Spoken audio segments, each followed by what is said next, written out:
magical Advent calendar written by Fiona Simpson-Stober. Now, it's the 16th of December, which means it's day 16. Are you ready to turn the page? The magical Advent calendar, day 16. It was Wednesday morning. It was really cold outside and Ayria was so warm and cosy in bed. Her alarm had already woken her twice and she had put it on to snooze. Ayria had a 20-minute walk to school and the thought of it made her feel even colder. She could hear her brother's radio and the weatherman was saying it was going to snow even more. That was actually an exciting thought. However, it was also a much nicer thought to think that Mummy or Daddy could perhaps drive her and her brother to school, and then they wouldn't have to walk in the cold. As Ayria climbed out of bed, she walked across to the window and took a look out. It looked really cold out there. She went over to the magic Advent calendar. We were already on day 16. It was the 16th of December, which meant she only had 8 days left of this wonderful world she was visiting. I wonder what is going to happen today, she thought to herself. Well, whatever happens, I hope it's not as cold in Nashim as it is here. Laughing, she went to look for door number 16. Door number 16 was a wonderful picture of a pair of boots. A pair of boots? That's a funny thing to be on the front of an Advent calendar, she thought to herself. Oh well, perhaps they are Santa Claus's boots. Who knows? Very slowly, yet very excited to go and see the Snow Angel and Mickey, Ayria started to open door number 16. Ayria tucked her finger behind the door and as if by magic, she fell backwards. A force stronger than anything she had ever felt before had thrown her to her bed. She stood up again and stared at the mirror. The calendar was nowhere to be seen, but her mirror started to glitter and to sparkle. She was mesmerized by the beauty of what she was seeing. She could hear little voices, but she couldn't see anyone. The colors were spectacular, like nothing she had seen before. The green was warm and soothing. She immediately felt calm. Then she looked again and could see tiny little flowers on the floor of the forest that was slowly emerging out of her mirror. A path started to flow towards her, out of her mirror and towards her feet, and then she heard that beautiful again. Ayria, come on, I will show you the magic of Christmas. Slowly she walked towards her mirror. As on the days before, she didn't stop to think, she just followed the path. Suddenly, there was a wind behind her and she fell into a spiral. It was so exciting. It felt like being at the fair.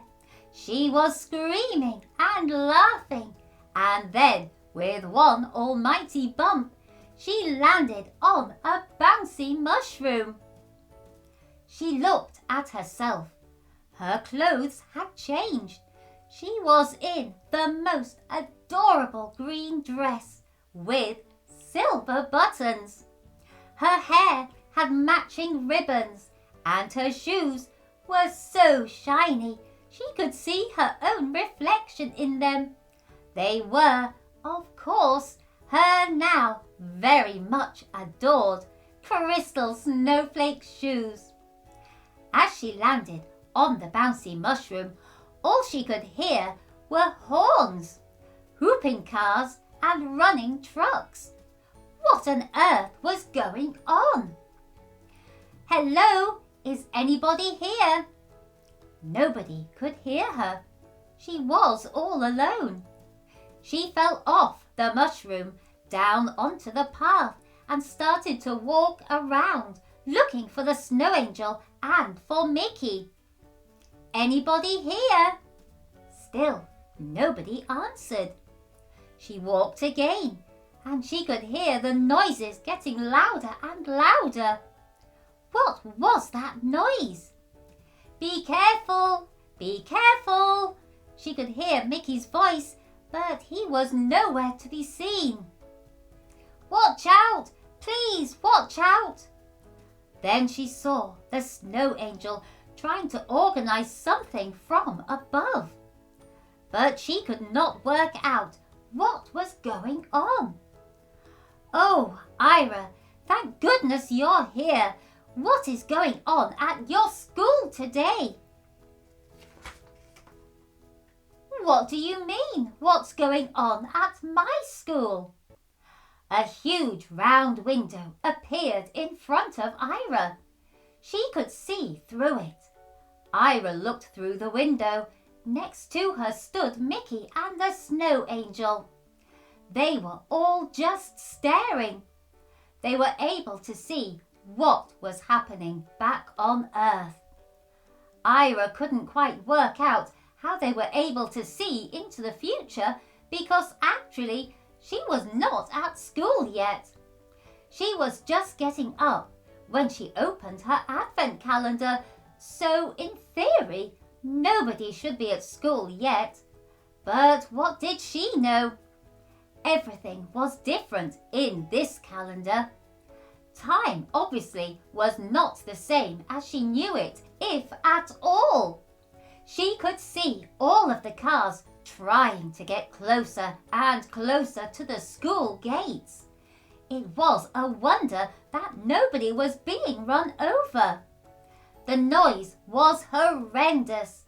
The pollution was awful, and you could see all of the gas coming out as people were waiting. Some of them, even with the heating on, they were keeping their cars running as they were dropping their children off, and then they were talking to other mummies as they were sitting there. The snow angel looked at Ayria. Can you imagine if this is happening in front of every primary school on Earth? Not just in the United Kingdom, but all over Europe, all over Asia, all over the United States, in fact, all over the world. My goodness, can you imagine how much pollution we're causing? And can you imagine what effect that's having on our beautiful Earth? Ayria was shocked. She had never stopped to think about the bigger picture. She was very aware of all the cars in front of her school. The headmaster regularly sent letters home to parents asking them not to drive their kids right up to the school gate. Now she was actually understanding one of the reasons why. Oh, I can, Snow Angel, I can. Can you imagine that my lovely friend, Mother Nature, is not very happy about it? I can, Snow Angel, I can, Ayria said in a very sad and soft voice. I actually am starting to understand something, Snow Angel. Do you know what was on my advent calendar this morning? The Snow Angel smiled at Ayria. I do, Ayria. I know exactly what was on day number 16's door. It was a pair of boots. I think I know what they are supposed to mean. I think I have a very good idea. Ayria was very excited. Today she felt like she didn't have to learn as much. Today she already had an idea. She was talking so quickly as she was trying to tell it to the Snow Angel and to Mickey. To be honest, she wanted to get back to her room so quickly to sort this problem out. I have a solution. We have to encourage the children to walk or to take a scooter. We have to make it fun for them. If they understand why it is important, like I now do, then us children will tell the adults to stay at home with their big guzzling cars, and we have to use what Mother Nature gave us to get around our wonderful world. We have to use our feet. We have to start walking more. Look at my beautiful snowflake shoes. I would walk anywhere in these. The Snow Angel laughed. I'm sure you would, my dear. But remember, the environment has to stay clean. Otherwise, those shoes will disappear quicker than you can imagine. I know, I understand. That's what I mean when I said we have to educate each other.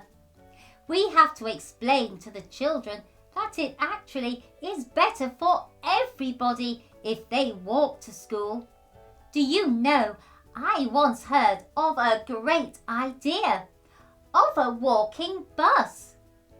What is a walking bus? Mickey asked inquisitively. Well, children meet on every corner of their way to school. One parent organises it every day. On the way to school, there are 4 or more, 5 walking bus stops. The other children wait at the walking bus stops until the others get to them, and then the children walk together. So it starts off with one parent and one child, and as they walk, sometimes the parents swap and another one walks further, and together the children walk until they get to school. That way, it's great fun. Actually, by the time you get to school, you are also wide awake because you've had enough fresh air. It is apparently great for your health, and you can really concentrate. When it is time to go home again, the walking bus goes in the other direction. It is a great way after school of leaving all the troubles of school behind you. It's a great way to conquer pollution. A walking bus. You know, Ayria, that's a jolly good idea, the Snow Angel said. I think I might have actually learned something from you today. What a lovely thing it is when we can help each other and educate one another. You know, nobody knows everything, and it doesn't matter who you are. You can learn something every day, and we can always learn from each other. If we can use this knowledge to help our planet and make our Earth the most sustainable place to live, then we're all doing something very good.